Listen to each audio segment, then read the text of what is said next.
Hello friends, welcome back to our channel. നമ്മളിന്ന് കാണാൻ പോകുന്നത് ഈമയ്ക്ക് തൊഴിൽ റൊമാൻസ് എന്ന തമിഴ് മൂവിയാണ്. ഐഡന്റിറ്റി, പുഷ്പ 2 തുടങ്ങിയ എല്ലാ മലയാളം മൂവീസിന്റെ എക്സ്പ്ലനേഷൻ നമ്മുടെ സെക്കൻഡ് ചാനലിൽ അപ്ലോഡ് ചെയ്തിട്ടുണ്ട്. ഇതുവരെ കാണാത്തവരെ നമ്മുടെ കമ്മ്യൂണിറ്റി പോസ്റ്റിൽ പോയി ചെക്ക് ചെയ്ത് കഴിഞ്ഞാൽ ലിങ്ക് എല്ലാം തന്നെ കിട്ടുന്നതായിരിക്കും. മൂവിയുടെ തുടക്കത്തിൽ തന്നെ കാണിക്കുന്നത് നായകനായ ഉമാശങ്കർ തനിക്ക് ഓസ്കാർ ലഭിക്കുന്ന സ്വപ്നം കണ്ടുകൊണ്ട് ഉണരുന്നതാണ്. അവനൊരു അസിസ്റ്റന്റ് ഡയറക്ടർ ആയിരുന്നു. തന്റെ ചേച്ചിയുടെ ഹസ്ബൻഡിന്റെയും അവരുടെ മകളുടെയും കൂടിയാണ് അവൻ ഇവിടെ താമസിക്കുന്നത്. നാട്ടിലാണ് അവന്റെ അച്ഛനും അമ്മയും അനിയത്തി എല്ലാം തന്നെ താമസിക്കുന്നതും. ഇവിടെ ഒരു ഡയറക്ടറിന്റെ അസിസ്റ്റന്റ് ആയിട്ട് വർക്ക് ചെയ്ത അവന്റെ ആദ്യത്തെ പടം ഇന്ന് റിലീസ് ചെയ്യുകയാണ്. ഉമ്മയോട് ഇടയ്ക്കിടയ്ക്ക് ചാൻസ് ചോദിച്ച് വെട്രി എന്ന് പറയുന്ന ഒരാൾ അവന്റെ വീട്ടിൽ വരാറുണ്ട്. തനിക്ക് ഉമ്മയുടെ സിനിമയിൽ അടുത്തതായിട്ട് ചാൻസ് കിട്ടുമെന്ന് പറഞ്ഞിട്ടാണ് അവൻ തന്റെ ഗേൾഫ്രണ്ടിന്റെയും ഫാമിലിയുടെയും അടുത്ത് പിടിച്ചു നിൽക്കുന്നത് തന്നെ. അവന്റെ ഗേൾഫ്രണ്ട് തെന്മൊഴിയുടെ സഹോദരൻ ഒരു റൌഡിയായിരുന്നു. ഉടനെ തന്നെ അടുത്ത പടത്തിൽ ചാൻസ് തരാമെന്ന് പറഞ്ഞിട്ട് തൽക്കാലം വെട്രി ഉമ്മ അവിടെ നിന്നും പറഞ്ഞു വിടുന്നു. പോകുന്ന വഴിക്ക് അവൻ അമ്മയെ വിളിച്ചു പറയുന്നുണ്ട് തന്റെ സിനിമ കാണാൻ പോകണമെന്ന്. എന്നാൽ അവർക്ക് ആർക്കും തന്നെ അവന്റെ സിനിമ കാണാൻ പോകാൻ ഒരു താല്പര്യവുമില്ലായിരുന്നു. അവന്റെ സഹോദരിയുടെ വിവാഹം ഉറപ്പിച്ചിരിക്കുകയാണ് ഉടനെ തന്നെ ഉണ്ടാകുമെന്ന്. തിയേറ്ററിൽ വലിയ ആഘോഷം നടക്കുകയാണ്. സിനിമയുടെ ഡയറക്ടറിന് വൻ സ്വീകരണമാണ് ലഭിക്കുന്നത്.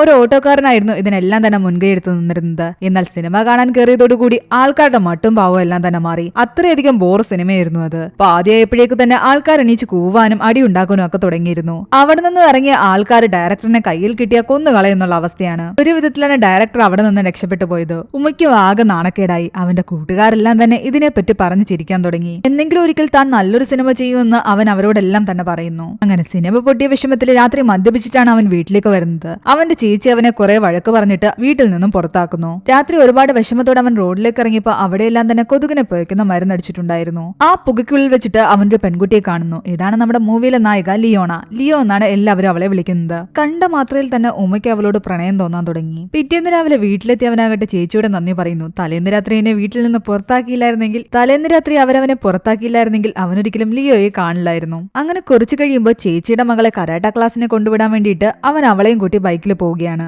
ട്രാഫിക്കിൽ വെച്ച് അവൻ ലിയോയെ വീണ്ടും കാണുന്നു. അവളും തന്റെ ഫ്രണ്ട് ജെന്നിയും ചേർന്നിട്ട് ഒരു പൂക്കടയിലേക്ക് പോവുകയായിരുന്നു. ഉമ്മയാകട്ടെ അവരെ ഫോളോ ചെയ്ത് അവിടേക്ക് എത്തി. നോ പാർക്കിംഗ് ഏരിയയിലാണ് ഇവർ രണ്ടുപേരും വണ്ടി വെച്ചത്. ചേച്ചിയുടെ മകളുടെ കയ്യിൽ പേഴ്സും കൊടുത്ത് ഐസ്ക്രീം വാങ്ങി കഴിച്ചു എന്ന് പറഞ്ഞിട്ട് അവനും അവരുടെ കൂടെ ആ പൂക്കടയിലേക്ക് കയറി. തലേന്ന് കണ്ടപ്പോ അവളാകട്ടെ അവനോട് മെരി ക്രിസ്മസ് എന്ന് പറഞ്ഞിരുന്നു. അതിന് പകരമായിട്ട് താൻ തിരിച്ചൊന്നും പറഞ്ഞില്ല. അതിപ്പോ പറയാൻ വന്നതാണെന്ന് പറഞ്ഞിട്ട് അവളോട് സംസാരിക്കാൻ ശ്രമിച്ചു. അവൻ തന്നെ ഫോളോ ചെയ്ത് വന്നതാണെന്ന് ലിയോയ്ക്ക് മനസ്സിലായി. അവിടെ നിന്നും പുറത്തേക്ക് ഇറങ്ങിയപ്പോഴാണ് ഇവർ രണ്ടുപേരുടെ വണ്ടി അവിടെ ഇല്ല എന്നുള്ള കാര്യം മനസ്സിലാക്കുന്നത്. അപ്പോഴേക്കും ചേച്ചിയുടെ മകൾ വന്ന് അവനോട് പറയുന്നുണ്ട് നോ പാർക്കിംഗ് ഏരിയ ആയത് കാരണം പോലീസുകാർ നിങ്ങളുടെ രണ്ടുപേരുടെ വണ്ടി എടുത്തുകൊണ്ട് പോയി എന്ന്. അവസാനം ഉമ്മ സ്റ്റേഷനിൽ പോകാൻ വേണ്ടിയിട്ട് വഴിയിൽ കണ്ടൊരു ഓട്ടോ വിളിച്ചു. എന്തായാലും നമുക്കെല്ലാവർക്കും ഒരിടത്തേക്കല്ലേ പോകേണ്ടത്, ഒരുമിച്ച് പോകാമെന്ന് പറഞ്ഞിട്ട് അവരെല്ലാവരും ആ വണ്ടിയിൽ കയറി. അതാ ഡയറക്ടറിനെ അടിക്കാൻ ഓടിച്ച ഓട്ടോക്കാരന്റെ വണ്ടിയായിരുന്നു. ഇവർ പരസ്പരം പരിചയപ്പെടുന്നുണ്ട്. ലിയോയും കൂട്ടുകാരി ജെന്നിയും ക്രിസ്റ്റൽ ഹോസ്പിറ്റലിലെ നഴ്സസ് ആയിരുന്നു. താൻ ഒരു അസിസ്റ്റന്റ് ഡയറക്ടർ ആണെന്ന് ഉമ്മ പറയുന്നു. ഏതെങ്കിലും പടം ചെയ്തിട്ടുണ്ടോ എന്ന് ചോദിക്കുമ്പോൾ അടുത്തിടെ ഇറങ്ങിയ ഗാണ്ടാമൃഗം എന്ന് പറയുന്ന പടത്തിൽ ഞാൻ അസിസ്റ്റ് ചെയ്തിട്ടുണ്ടെന്ന് അവൻ പറയുന്നു. ഇത് കേട്ടത് ആ ഓട്ടോക്കാരൻ വണ്ടി നിർത്തി. ഇത്രയും വൃത്തിയായിട്ടൊരു പടത്തിൽ ജോലി ചെയ്ത് നിങ്ങളെ ഞാൻ എന്റെ വണ്ടിയിൽ കൊണ്ടുപോകില്ല എന്ന് വരെ അയാൾ പറയുന്നുണ്ട്. ശരിക്കും പറഞ്ഞാൽ ഉമ്മയ്ക്ക് ലിയോയുടെ മുന്നിൽ അത് വലിയൊരു നാണക്കേടായിരുന്നു. ഒരു വിധത്തിൽ ലിയോ ആണ് ആ ഓട്ടോക്കാരനെ പറഞ്ഞ് സമ്മതിപ്പിച്ച് അവനെയും കൂടെ കൂട്ടിക്കൊണ്ടു പോകുന്നത്. സ്റ്റേഷനിലെത്തി കാശ് കൊടുക്കാൻ പേഴ്സ് എടുത്തപ്പോഴാകട്ടെ അതിലാകെ 15 രൂപയുള്ളൂ. 55 രൂപ ഉള്ളതിൽ നിന്നും 40 രൂപയ്ക്ക് ചേച്ചിയുടെ മകൾ ഐസ്ക്രീം കഴിച്ചു. ഓട്ടോയ്ക്ക് കൊടുക്കാൻ കാശില്ലെന്ന് മനസ്സിലായതും ലിയോ പറയുന്നുണ്ട് സാരമില്ല ഞാൻ കൊടുത്തോളാമെന്ന്. അവൻ അവിടെയും നല്ല പോലെ നാണം കിട്ടു. ഒരു വിധത്തിൽ പോലീസുകാർ പറഞ്ഞ ഫൈൻ അടിച്ചിട്ട് അവൾ തന്റെ വണ്ടി തിരിച്ചെടുത്തു. ലിയോയുടെ കയ്യിൽ കാശില്ലാത്ത കാരണം അവൻ അവിടെ തന്നെ നിൽക്കുകയായിരുന്നു. അവള് പറയുന്നുണ്ട് ക്യാഷ് ഞാൻ തരാം, എന്തെങ്കിലും നല്ല പടം ചെയ്തു കഴിയുമ്പോൾ അതിന്റെ ടിക്കറ്റ് എനിക്ക് ഫ്രീ ആയിട്ട് എടുത്തു തന്നാൽ മതിയെന്ന്. അതൊക്കെ ഇനി എന്നാണെന്നുള്ള ചിന്തയിലായിരുന്നു അവൻ. അങ്ങനെ വിഷമിക്കേണ്ട കാര്യമൊന്നുമില്ല, എന്തെങ്കിലും നല്ലൊരു പടം നിങ്ങൾ ചെയ്യുമെന്ന് പറഞ്ഞിട്ട് അവനെ നല്ല പോലെ അവൾ മോട്ടിവേറ്റ് ചെയ്യുന്നു. അങ്ങനെ അവള് കൊടുത്ത ക്യാഷിന് അവൻ വണ്ടി തിരിച്ചിറക്കുന്നുണ്ട്. അവളുടെ മോട്ടിവേഷൻ കൂടെ കേട്ടപ്പോ അവനാകട്ടെ നല്ല പോലെ അവൾ ഇംപ്രസ് ആയിരുന്നു. തന്റെ നമ്പർ തരാമെങ്കിലും ഞാൻ ക്യാഷ് ഇട്ട് തരാമെന്ന് അവൻ പറഞ്ഞെങ്കിലും അതൊന്നും വേണ്ട, എന്തെങ്കിലും സിനിമ ചെയ്യുമ്പോൾ ടിക്കറ്റ് എടുത്തു തന്നാൽ മതി എന്നാണ് അവള് പറയുന്നത്. അങ്ങനെ ലിയോയും ജെന്നി അവിടെ നിന്നും പോയി. കുറച്ചു കഴിയുമ്പോൾ അവനെ അവന്റെ കൂട്ടുകാരി ശരണ്യ വിളിക്കുന്നുണ്ട്. ശരണ്യയുടെ ബോയ് ഫ്രണ്ട് പ്രശാന്ത് ഒരു പ്രോജക്റ്റിന് വേണ്ടി യുഎസിലേക്ക് പോവുകയാണ്. കുറെ നാളുകൾ കഴിഞ്ഞിട്ട് തിരിച്ചു വരൂ. അതിനു വേണ്ടിയിട്ട് മഹാബലിപുരത്തിൽ വെച്ചിട്ട് ഫ്രണ്ട്സിന് വേണ്ടിയിട്ട് പാർട്ടി വെക്കുന്നുണ്ട്.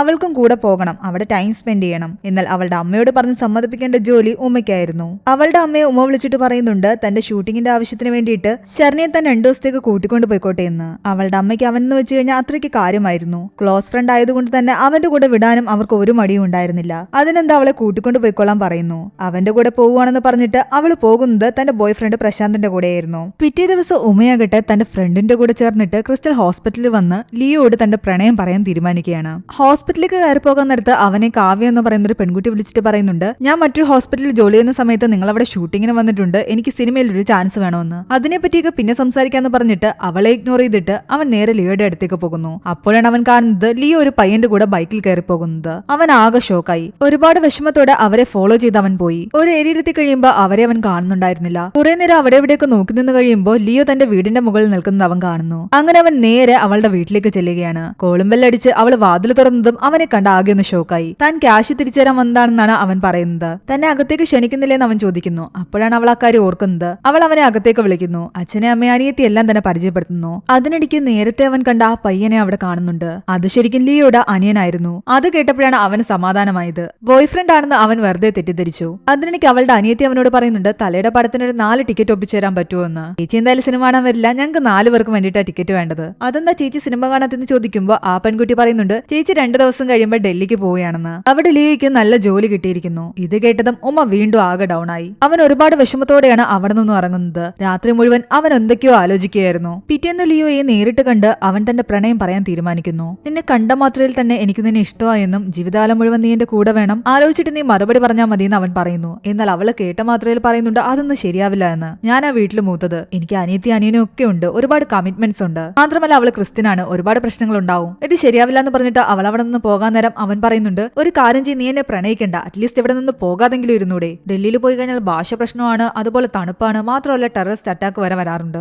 അതുകൊണ്ട് ഡൽഹിയിലൊന്നും പോകണ്ട, ഇവിടെ തന്നെ നിന്നാ പോരെന്ന് ചോദിക്കുന്നു. അതൊന്നും ശരിയാകില്ല, തനിക്ക് പോയേ പറ്റൂന്ന് പറഞ്ഞിട്ട് അവൾ അവിടെ നിന്ന് പോവുകയാണ്. അവൾ റിജക്ട് ചെയ്ത കാരണം അവൻ ആകെ സങ്കടത്തിലായിരുന്നു. പക്ഷേ വീട്ടിലെത്തി ലിയോ ആകട്ടെ അവനെ പറ്റി തന്നെയാണ് ആലോചിക്കുന്നത്. ഡൽഹിയിൽ പോകാൻ വേണ്ടിയിട്ട് സാധനങ്ങളെല്ലാം പാക്ക് ചെയ്യാൻ അവളോട് അമ്മ പറഞ്ഞെങ്കിലും അവളുടെ മനസ്സിൽ ഒട്ടും തന്നെ താല്പര്യം ഉണ്ടായിരുന്നില്ല. പിന്നീട് 2 ദിവസം കഴിഞ്ഞിട്ട് ഉമ്മയാകട്ടെ വഴിയിൽ വെച്ചിട്ട് ലിയോയുടെ അച്ഛനെ കാണുന്നുണ്ട്. അയാൾക്ക് ലിഫ്റ്റ് കൊടുക്കുന്നതിനിടയിൽ അയാളിൽ നിന്നും അവൻ അറിയുന്നുണ്ട് ലിയോ ഡൽഹിയിലേക്ക് പോയില്ല എന്ന്. പോകാൻ വേണ്ടി റെയിൽവേ സ്റ്റേഷൻ വരെ എത്തിയതാണ്. അവിടെ വെച്ച് അവൾ പറയുന്നു അവിടെ ഭയങ്കര തണുപ്പാണ്, ടെററിസ്റ്റ് അറ്റാക്ക് ഉണ്ടാകും, മാത്രമല്ല നിങ്ങളൊന്നും വിട്ടിട്ട് പോകാൻ തോന്നുന്നില്ല എന്നൊക്കെ. ഇത്രയും കാലം ഇല്ലാത്ത വിഷമം അവൾക്ക് അപ്പ വന്നത് എവിടെ നിന്നാണെന്ന് എനിക്ക് മനസ്സിലാവുന്നില്ല. അയാളിത് പറഞ്ഞു കേട്ടപ്പോഴേ ഉമ്മയ്ക്ക് മനസ്സിലായി അവൾക്കും തന്നെ ഇഷ്ടമാണെന്ന്. അതുകൊണ്ട് തന്നെ പിറ്റേന്ന് അവളെ പറ്റിക്കാൻ വേണ്ടി അവൾ പോയിക്കൊണ്ടിരുന്ന പാർക്കിലേക്ക് അവൻ ശരണിയും കൂട്ടി പോകുന്നു. അത് കണ്ടതും അവൾ അവനെ തെറ്റിദ്ധരിക്കുന്നു. നീ ഇതുവരെ ഡൽഹിക്ക് പോയില്ലെന്ന് ചോദിച്ചുകൊണ്ട് അവൻ അവളുടെ അടുത്തേക്ക് വന്നിട്ട് പറയുന്നുണ്ട് നീ പോയിന്ന് കരുതിയിട്ട് ഞാൻ വേറൊരു പെൺകുട്ടിയെ സെറ്റാക്കിയെന്ന്. ഇത് കണ്ടതും ദേഷ്യം വന്നിട്ട് അവൾ അവനോട് വഴക്കിടാൻ തുടങ്ങി. അപ്പോഴേക്ക് അവൻ പറയുന്നുണ്ട് ഇതെന്റെ കാമുകിയൊന്നുമല്ല, എന്റെ ഫ്രണ്ട് ശരണ്യാണെന്ന്. നിന്റെ അച്ഛനിൽ നിന്ന് ഞാൻ അറിഞ്ഞു നീ ഡൽഹിക്ക് പോയിട്ടില്ല എന്ന്. അവിടെ നിന്ന് അങ്ങോട്ട് പിന്നീട് അവരുടെ ലവ് സ്റ്റോറി ആരംഭിക്കുകയായിരുന്നു. ഒരു ദിവസം അവനെ ലിയോ വിളിച്ചിട്ട് പറയുന്നുണ്ട് വീട്ടിലെല്ലാവരും തന്നെ മറ്റൊരു ഫംഗ്ഷന് വേണ്ടിയിട്ട് പോയിരിക്കുക, നമുക്ക് കറങ്ങാൻ പോയാലോ എന്ന്. അത് കേട്ടത് ഉമ്മ പറയുന്നുണ്ട് നമുക്കെന്നാ സിനിമ കാണാൻ പോകാമെന്ന്. അവന്റെ കൂട്ടുകാരാകട്ടെ അവനോട് പറയുന്നുണ്ട് ഒരു കാര്യം ചെയ്യും, നീ നിന്റെ സിനിമയ്ക്ക് തന്നെ അവളെയും കൊണ്ട് പോകാൻ, അതാകുമ്പോൾ അധികം ആൾക്കാരും ഉണ്ടാകില്ല, നിങ്ങൾക്ക് പരസ്പരം ഇഷ്ടം പോലെ സംസാരിക്കുകയും ചെയ്യാം, കിസ് ചെയ്യുകയും ചെയ്യാം. അത് നല്ല ഐഡിയ ആണെന്ന് തോന്നി ഉമ്മയാകട്ടെ അവളെയും കൊണ്ട് അവൻ വർക്ക് ചെയ്ത ആ സിനിമയ്ക്ക് തന്നെയാണ് പോകുന്നത്. എന്നാൽ തിയേറ്ററിൽ വെച്ചിട്ട് ലിയോ തന്റെ പഴയ കോളേജ് ഫ്രണ്ട്സിനെ കാണുന്നു. അവരെല്ലാം തന്നെ പല പല ഹോസ്പിറ്റലുകളിൽ വർക്ക് ചെയ്യുകയായിരുന്നു. കുറെ കാലത്തിന് ശേഷം കണ്ടതുകൊണ്ട് തന്നെ അവര് വേറെ സിനിമയ്ക്ക് പോകാനിരിക്കുകയാണെന്ന് മനസ്സിലാക്കി അവളാകട്ടെ തങ്ങളുടെ കൂടെ ഈ സിനിമയ്ക്ക് കയറാൻ വേണ്ടിയിട്ട് നിർബന്ധിക്കുന്നു. ഇതൊന്നും തന്നെ ഉമ്മയ്ക്ക് തീരെ ഇഷ്ടപ്പെടുന്നുണ്ടായിരുന്നില്ല. അവസാനം എന്തായാലും നമ്മൾ സിനിമ കാണാൻ പോകുന്നില്ല, സംസാരിക്കാനല്ലേ പോകുന്നതെന്ന് പറഞ്ഞിട്ട് അവരെല്ലാവരും ആ സിനിമയ്ക്ക് കയറി. ലിയോ ഒരു സൈഡിലും ഉമ്മ മറ്റൊരു സൈഡിലും, നടുക്കെല്ലാം തന്നെ അവളുടെ ഫ്രണ്ട്സും. ഉമ്മയ്ക്ക് ആകെ ദേഷ്യം വന്നിരിക്കുകയായിരുന്നു. തിരിച്ചു വരുന്ന വഴിക്ക് തന്റെ ഫ്രണ്ട്സിനെ കണ്ടതിൽ ഒരുപാട് സന്തോഷമുണ്ടെന്ന് അവൾ പറഞ്ഞെങ്കിലും ഉമ്മയ്ക്ക് അതെല്ലാം കേൾക്കുമ്പോൾ ദേഷ്യം വരികയാണ്. ആവശ്യമില്ലാതെ ഫ്രണ്ട്സിനെ എല്ലാം തന്നെ എന്തിനാ നീ വെറുതെ ഈ സിനിമയ്ക്ക് വിളിച്ചു കയറ്റിയത്, എനിക്ക് ഇതിനോടൊന്നും സംസാരിക്കാൻ പോലും പറ്റില്ല എന്നൊക്കെ പറഞ്ഞിട്ട് അവൻ കുറെ പരിഭവം പറയാൻ തുടങ്ങിയതോടുകൂടി അവളാകട്ടെ അവനെ കോഫി കുടിക്കാൻ വേണ്ടി വീട്ടിലേക്ക് ക്ഷണിക്കുന്നു. അങ്ങനെ കുറച്ചു നേരം സംസാരിച്ചുകൊണ്ടിരിക്കുന്നതിനിടയ്ക്ക് ഒന്ന് കിസ് ചെയ്യാന്ന് വിചാരിച്ച് വന്നപ്പോഴേക്കും അവന്റെ അമ്മ വിളിക്കുകയും ചെയ്യുന്നു. അതോടുകൂടി അതും ഫ്ലോപ്പായി. പിന്നെ കുറച്ചു നേരം കൂടി അവിടെ ഇരുന്നിട്ട് അവൻ അവിടെ നിന്നും പോയി. കാരണം പിറ്റേന്ന് അവന്റെ വീട്ടിൽ നിന്ന് അമ്മയും അച്ഛനും എല്ലാം തന്നെ ഇവിടേക്ക് വരുന്നുണ്ടായിരുന്നു. രാവിലെ തന്നെ അവൻ അവരെ വിളിക്കാൻ വേണ്ടിയിട്ട് ബസ് സ്റ്റാൻഡിലേക്ക് പോയി. അതിനിടയ്ക്ക് അവന് ഫ്രണ്ട് ശരണ്യയുടെ കോള് വരുന്നു, അത്യാവശ്യമായിട്ടൊരു ഹോസ്പിറ്റലിലേക്ക് വരണമെന്ന് പറഞ്ഞിട്ട്. അവൻ ആ ഹോസ്പിറ്റലിൽ എത്തുമ്പോൾ അവൾ ആകെ ടെൻഷനായിട്ടിരിക്കുകയായിരുന്നു. പ്രശാന്തിന്റെ കൂടെ അവൾ ആ ട്രിപ്പ് പോയ ശേഷം പ്രശാന്ത് യുഎസിലേക്ക് പോയി. പക്ഷെ അവൾ ഇപ്പോൾ പ്രഗ്നന്റ് ആണ്. അത് പ്രശാന്തിനോട് പറഞ്ഞു കഴിഞ്ഞപ്പോ അവൻ ആകെ പേടിച്ചിരിപ്പാണ്. തൽക്കാലം എന്തായാലും അവൻ വരാൻ കുറച്ച് നാളെടുക്കും, ഇവരുടെ കല്യാണം നടക്കാനും കുറച്ച് നാളെടുക്കും, അതുകൊണ്ട് ഇത് അബോർഷൻ ചെയ്യാനായിരുന്നു അവരുടെ തീരുമാനം. പ്രശാന്ത് ഇല്ലാത്ത സ്ഥിതിക്ക് ഉമ്മയോടാണ് അവൾ ഹെൽപ്പ് ചോദിക്കുന്നത്. വേറെ വഴിയില്ലാതെ ഉമ്മ അവളെ ഹെൽപ്പ് ചെയ്യാൻ സമ്മതിക്കുന്നു. ഡോക്ടറിന് മുൻപിൽ അവളുടെ ഹസ്ബൻഡായിട്ട് അവൻ അഭിനയിക്കുകയാണ്. കല്യാണം കഴിഞ്ഞ് 1 വർഷം ആകുന്നേ ഉള്ളൂ, അൺവാണ്ടഡ് പ്രഗ്നൻസി ആണെന്നും അബോർഷൻ ചെയ്യണമെന്നും അവർ പറയുന്നു. അതിനിടെ ആ ഹോസ്പിറ്റലിൽ ഒരു നേഴ്സ് ആകട്ടെ ഉമ്മയെ കാണുന്നുണ്ട്. ആ പെൺകുട്ടി ലിയോയുടെ ഫ്രണ്ടായിരുന്നു. അന്ന് തിയേറ്ററിൽ വെച്ച് ഉമ്മയെ കണ്ടിട്ടുമുണ്ടായിരുന്നു. അവരെന്തിനാ വന്നതെന്ന് മറ്റൊരു നേഴ്സിനോട് ആ പെൺകുട്ടി ചോദിക്കുമ്പോൾ അത് അബോർഷൻ കേസാണെന്ന് അവർ പറയുന്നു. ഇത് കേട്ടതും അവൾ ഞെട്ടിത്തെരിച്ചുകൊണ്ട് ലിയോയെ വിളിക്കുന്നു. എന്നാൽ ലിയോ പറയുന്നുണ്ട് അതൊരിക്കലും ഉമ്മയാകാൻ ചാൻസ് ഇല്ല എന്ന്. ഉമ്മ അവന്റെ അമ്മയെ അച്ഛനെ വിളിക്കാൻ വേണ്ടിയിട്ട് ബസ് സ്റ്റാൻഡിലേക്ക് പോയിരിക്കുകയാണ്. നിനക്ക് വിശ്വാസമില്ലെങ്കിൽ ഇവിടേക്ക് വന്ന് നോക്കാൻ ആ പെൺകുട്ടി പറയുന്നു. അങ്ങനെ ഒരുപാട് വിഷമത്തോടു കൂടി അവളാകട്ടെ നേരെ ഹോസ്പിറ്റലിലേക്ക് എത്തി. അവിടെ വെച്ച് അവൾ കാണുന്നുണ്ട് ഉമ്മ ഒരു പെൺകുട്ടിയും കൊണ്ട് ബൈക്കിൽ പോകുന്നത്. അവൾ അവനെ വിളിക്കുമ്പോൾ അവൻ പറയുന്നുണ്ട് അമ്മയുടെ കൂടെ ഷോപ്പിംഗിലാണെന്ന്. ഇതോടെ അവൻ കള്ളം പറയുകയാണെന്ന് അവൾക്ക് മനസ്സിലായി. ഹോസ്പിറ്റലിൽ ഏത് പെൺകുട്ടിയും കൊണ്ടാ നീ പോയതെന്നും അബോർഷൻ കേസ് വരെ എത്തിയോന്നൊക്കെ അവള് ചോദിക്കുന്നുണ്ട്. ലിയോ എല്ലാം കണ്ടിട്ടാ വിളിക്കുന്നതെന്ന് മനസ്സിലായതോടുകൂടി ഉമയും ആകെ ഞെട്ടിപ്പോയി. പറയുന്നതൊന്നും കേൾക്കാൻ അവൾ കൂട്ടാക്കുന്നുണ്ടായിരുന്നില്ല. ഒടുവിൽ വേറെ വഴിയില്ലാതെ അവനാകട്ടെ അവളുടെ വീട്ടിലേക്ക് ചെല്ലുന്നു. എത്ര തവണ ഡോറിന് മുട്ടിയിട്ടും അവൾ വാതിൽ തുറന്നില്ല.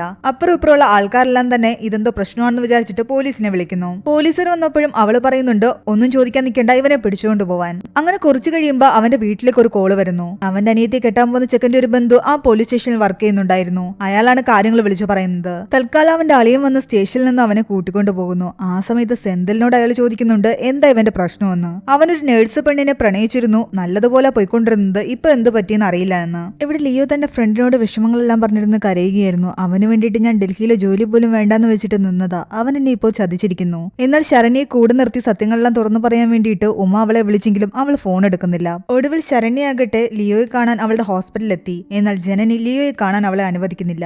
ജനനിയോട് അവൾ കാര്യങ്ങൾ തുറന്നു പറയുന്നു. തന്റെ അബോഷൻ ഉത്തരവാദി ഉമയല്ല എന്നും തന്റെ ബോയ്ഫ്രണ്ട് പ്രശാന്ത് ആണെന്നും പറയുന്നു. എന്നാൽ അതെല്ലാം തന്നെ അവൾ മനയുന്ന കഥയാണെന്ന് പറഞ്ഞിട്ട് ജന്നി വിശ്വസിക്കുന്നില്ല. ബോയ്ഫ്രണ്ട് നേരിട്ട് വന്ന് പറയട്ടെ എന്ന് ജന്നി പറയുന്നുണ്ട്. എന്നാൽ അവൾ പറയുന്നു ബോയ്ഫ്രണ്ട് യുഎസിലാണെന്ന്. ബോയ്ഫ്രണ്ട് യുഎസിൽ നീ ഇവിടെയാണെങ്കിൽ എങ്ങനെ ഇതൊക്കെ നടക്കുന്നതെന്ന് അവൾ ചോദിക്കുന്നു. അതൊക്കെ അതിന് മുൻപത്തെ കാര്യങ്ങളാണെന്ന് പറഞ്ഞെങ്കിലും ജന്നി അതൊന്നും വിശ്വസിക്കുന്നില്ല. നിന്റെ ബോയ്ഫ്രണ്ട് നേരിട്ട് വന്ന് പറഞ്ഞാൽ മാത്രമേ വിശ്വസിക്കൂ എന്നാണ് അവൾ പറയുന്നത്. അതിനിടയ്ക്ക് ഉമ്മയുടെ അമ്മയ്ക്ക് നെഞ്ചുവേദന വന്നു എന്ന് പറഞ്ഞിട്ട് ഹോസ്പിറ്റലിൽ അഡ്മിറ്റ് ചെയ്തു. അത് നമ്മുടെ ലിയോ വർക്ക് ചെയ്യുന്ന ഹോസ്പിറ്റലായിരുന്നു. അവനാകട്ടെ മദ്യപിച്ചുകൊണ്ടിരിക്കുന്നതിനിടയ്ക്കാണ് ആ കോള് വരുന്നത്. ആ കോലത്തിൽ അവൻ ഹോസ്പിറ്റലിലേക്ക് ചെന്ന് കയറുമ്പോ അവന്റെ അമ്മ അവനെ കുറെ വഴക്ക് പറയുന്നു. ആ സമയത്ത് ലിയോ അവിടെ ഉണ്ടായിരുന്നു. നിന്നെ കൊണ്ട് എനിക്ക് പണ്ട് മുതലേ തലവേദനയാണെന്നും പണ്ടൊരു പോസ്റ്റ്മാന്റെ മോൾക്ക് നീ ഉമ്മ കൊടുത്തപ്പോ തൊട്ട് തുടങ്ങിയ പ്രശ്നങ്ങളാ, അന്ന് മുതൽ ഇന്ന് വരെ നിന്റെ പ്രശ്നങ്ങൾ തീർക്കാൻ മാത്രമേ എനിക്ക് നേരമുള്ളൂ എന്ന് പറഞ്ഞിട്ട് അവര് കരയാൻ തുടങ്ങി. ഇത് കേട്ടതും ലിയോ വിചാരിക്കുന്നുണ്ട് ഇവൻ പണ്ട് മുതലേ ഇങ്ങനെ പെണ്ണുങ്ങളുടെ പിറകെയാണെന്ന്. ലിയോയെ കണ്ട് അവൻ വീണ്ടും സംസാരിക്കാൻ ശ്രമിക്കുന്നെങ്കിലും അവൾ ഒന്നും തന്നെ കേൾക്കുന്നില്ല. വീട്ടിൽ വിഷമിച്ചിരുന്ന അവനോട് അവന്റെ ചേച്ചിയുടെ മകൾ വന്ന് പറയുന്നുണ്ട്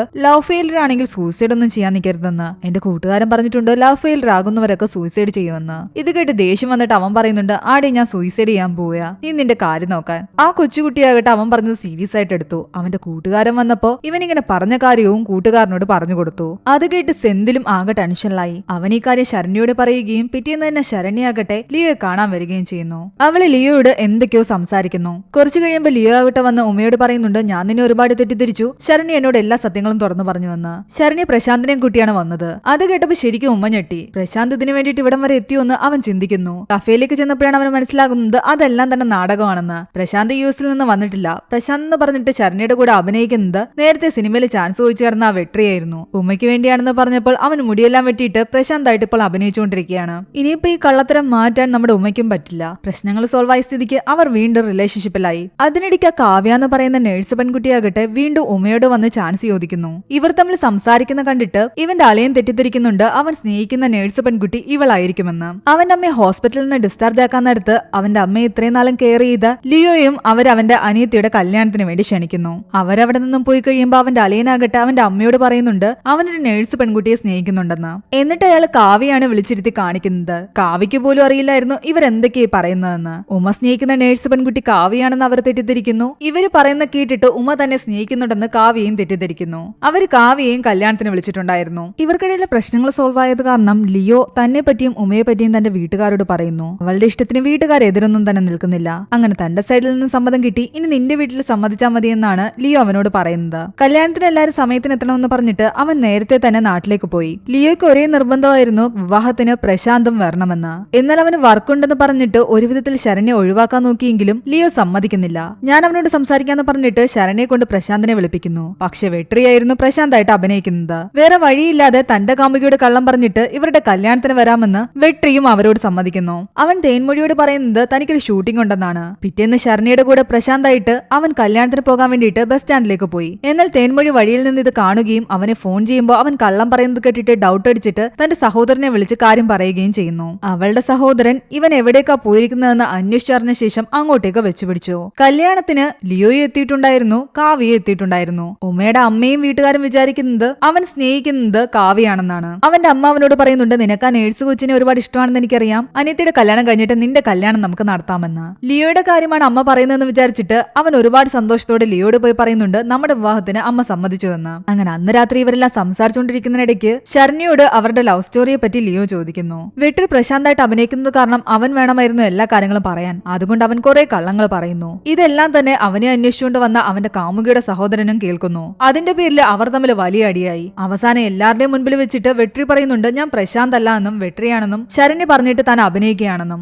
ഇതോടുകൂടി ലിയോയ്ക്ക് എല്ലാ കള്ളത്തരങ്ങളും മനസ്സിലായി. അവൾ വീണ്ടും ഉമയെ തെറ്റിദ്ധരിക്കാൻ ആരംഭിക്കുന്നു. ശരണ്യ അബോട്ട് ചെയ്ത കുഞ്ഞ് ഉമയുടേതാണെന്ന് തന്നെയാണ് അവൾ വിചാരിക്കുന്നത്. ഈ ബഹളം എല്ലാം കേട്ടിട്ട് ഉമയുടെ അച്ഛൻ അവിടേക്ക് വന്നപ്പോ കാര്യം അന്വേഷിച്ചതും ലിയോ എല്ലാ കാര്യങ്ങളും തുറന്നു പറയുന്നു. തന്റെ മകൻ ഇത്രയും വൃത്തികെട്ട കാര്യങ്ങളൊക്കെ ചെയ്തു എന്നറിഞ്ഞതോടുകൂടി അയാളും ആകെ ദേഷ്യത്തിലായിരുന്നു. പ്രശ്നങ്ങൾ കൈവിട്ടു പോകുന്നെന്ന് മനസ്സിലാക്കി ശരണ്യാകട്ടെ അയാളെ മാറ്റി നിർത്തി എല്ലാ കാര്യങ്ങളും പറയുന്നു. ഉമ ഒരു തെറ്റും ചെയ്തിട്ടില്ല. ഞാൻ അബോട്ട് ചെയ്ത കുഞ്ഞ് എന്റെ കാമുകന്റേതാണ്. സത്യങ്ങൾ അറിഞ്ഞ അയാളാകട്ടെ ലിയോ പിണങ്ങിപ്പോയത് മനസ്സിലാക്കി അവളുടെ പിറകെ പോയി കാര്യങ്ങളെല്ലാം പറയുന്നു. അതോടുകൂടി ലിയോയ്ക്ക് സത്യങ്ങൾ മനസ്സിലായി. എന്നാലും അവൻ തന്നോട് ഇത്രയധികം കള്ളങ്ങൾ പറയേണ്ട കാര്യമില്ലായിരുന്നു എന്ന് പറഞ്ഞിട്ട് അവളുടെ ദേഷ്യം അപ്പോഴും കുറഞ്ഞിട്ടുണ്ടായിരുന്നില്ല. അതേ ടൈമിൽ വീട്ടിൽ മറ്റൊരു കൺഫ്യൂഷൻ നടക്കുകയാണ്. നീ സ്നേഹിച്ചത് കാവ്യയല്ലേ എന്ന് ചോദിച്ചിട്ട് അവന്റെ അമ്മ കുറെ പ്രശ്നം ഉണ്ടാക്കാൻ തുടങ്ങി. എന്നാൽ അവൻ പറയുന്നുണ്ട് ഞാൻ സ്നേഹിച്ചത് ലിയോയാണ്, കാവ്യയല്ല എന്ന്. ഈ എല്ലാ കൺഫ്യൂഷനും കൂടെ ആയപ്പോഴേക്കും അവന്റെ അമ്മ ബോധം കെട്ട് വീഴുന്നു. കുറച്ചു കഴിയുമ്പോൾ ഇവൻ അച്ഛനെ വിളിച്ചിട്ട് പറയുന്നുണ്ട് അമ്മയ്ക്ക് തീരെ സുഖമില്ല, ഹോസ്പിറ്റലാക്കിയിരിക്കുകയാണെന്ന്. ലിയോയുടെ അടുത്ത് നിന്നുകൊണ്ട് തന്നെ ലിയോയും ഇത് കേട്ടിരുന്നു. അങ്ങനെ എല്ലാവരും ഹോസ്പിറ്റലിലേക്ക് വന്നു. ഹോസ്പിറ്റലിൽ വെച്ചിട്ട് അവരെല്ലാവരും ചേർന്നിട്ടൊരു നാടകം കളിക്കുകയാണ്.